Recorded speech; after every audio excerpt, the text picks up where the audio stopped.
వాసవి గుడి అయితే ఉంటుంది, అది చూపిస్తాడు.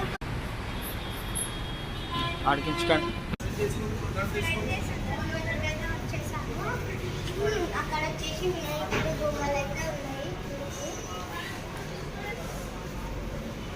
ఎంత బాగున్నాయో చూసారా. ఇప్పుడు మళ్ళీ స్టెప్స్ దిగాలి చూడండి. అక్కడ వచ్చేసి గుడి ఉంది, ముంగడ చూసుకోండి. ముంగడ వచ్చేసి గుడి ఉంది, అక్కడ గుడి అయితే ఉంది చూడండి.